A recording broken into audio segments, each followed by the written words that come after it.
I recently held a really informative roundtable discussion for Mackellar people working in the construction industry. The construction industry makes up a large part of the Mackellar economy and is a major employer on the northern beaches of Sydney. We have a very proud history of people learning their skills and trade on the beaches and working locally. Representatives from the building companies, large and small, residential and commercial, participated in this roundtable, as did engineers and architects from all across the electorate of Mackellar. I held the roundtable because I felt it was important to hear from this industry group for a number of reasons. Firstly, with the cost of living crisis, recent building supply constraints and leaner margins for builders, many businesses are facing tough times. I wanted to hear directly from local businesses to find out how they were faring. Secondly, a lot of new industrial relations legislation has been introduced over the past couple of years, and I was keen for feedback on how businesses were experiencing these changes, including the abolition of the Australian Building and Construction Commission, something I argued in Parliament should not be abolished. Thirdly, the construction industry is of course critical to alleviating the housing crisis, and we will only achieve our housing goals if we support our construction industry at every level of government. So I wanted to hear directly from them about the barriers they are facing to getting on with the job of building more homes. The housing crisis is as urgent on the northern beaches of Sydney as it is anywhere across the country. In fact, Mackellar has some of the very most expensive houses and rental costs in the country. As a result, increasingly, Mackellar locals are having to move out of our region because they can no longer afford to live there. As a GP, I experienced this trend firsthand, with many of my young families that I looked after having to move away so they could buy or rent a home they could afford. This often meant that they had to move away from their close family and friends, their networks of support. The housing crisis is fracturing our society. Additionally, I've heard from schools, hospitals and aged care homes in my area how difficult it is for them to attract key workers to our region, because quite simply, these key workers are not able to afford to live on the beaches. I've heard about teachers travelling from the Central Coast to work on the northern beaches of Sydney, commuting hours and hours a day. Quite simply, if we continue on such a trajectory, I don't think it's hyperbole at all to say that it will be increasingly difficult for our community to function. Who will care for our older residents? Who will teach our children? And who will care for us in hospital? Recently also, a Year 12 student who was participating in my school partnership program told me that the dire teacher shortage at her school meant that students were regularly missing lessons and had started to teach themselves. Under the government's National Housing Accord, it's planned that 1.2 million homes will be built by 2029. But we will not be able to achieve such an ambitious housing goal unless we start looking after our construction industry at every level of government. And to support the construction industry, we must start by listening. So what did I hear at the Mackellar Construction Industry Roundtable? Well, predominantly it was about workforce shortages.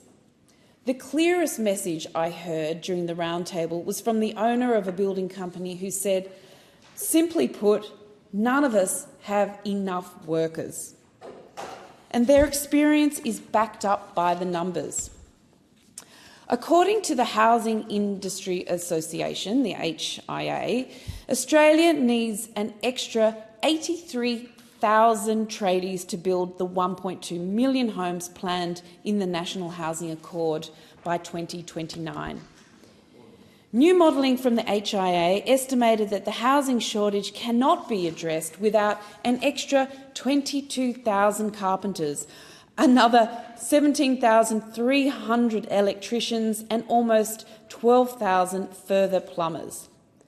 Thousands more will also need to be trained in other trades, with the nation's over 277,000 building industry workforce needing to surge to 361, almost another 100,000, to sustain this construction volumes that are necessary for this boom.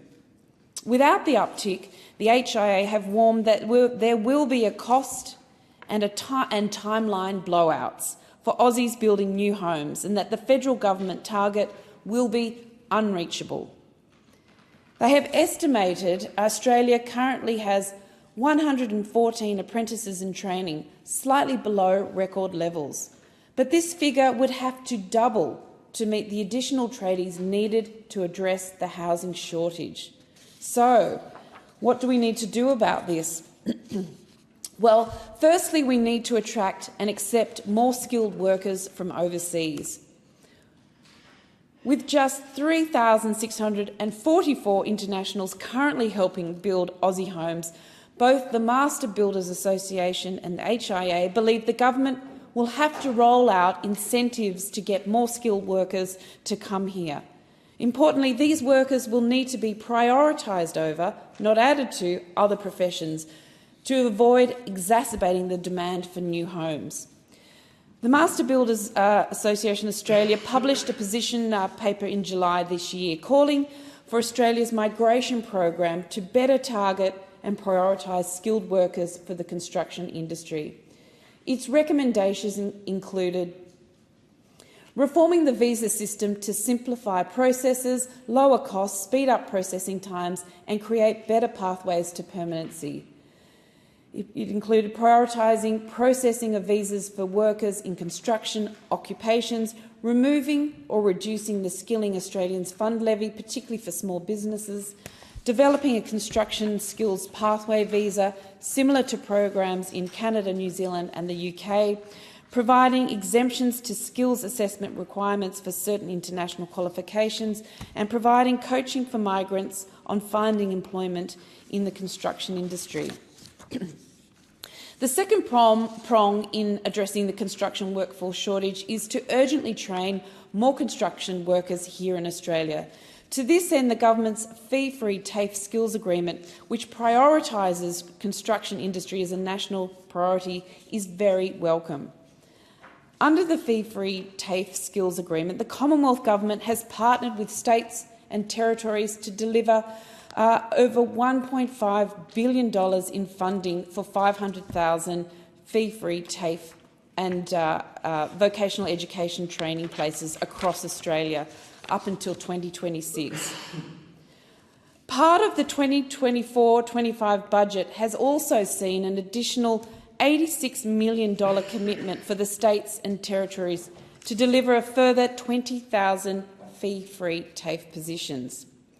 5,000 of these are pre-apprenticeship places to boost the supply of the construction industry workforce. As an example, some of these fee-free training positions available include qualifications in civil construction plant operations, electrical fitting, bricklaying and block laying, electrical engineering. These extra fee-free TAFE positions are very much needed and very welcome. However, there is an added complication.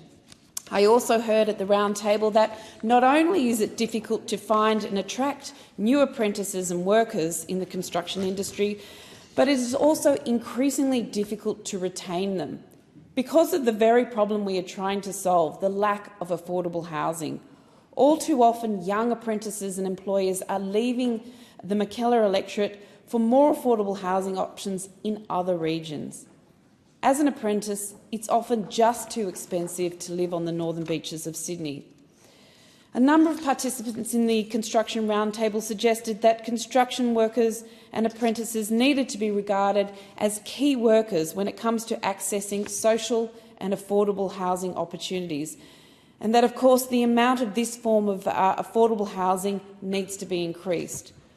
I would like to again thank all the participants in our construction industry roundtable. It was certainly a great opportunity for me to hear from you all and to better understand the obstacles you face.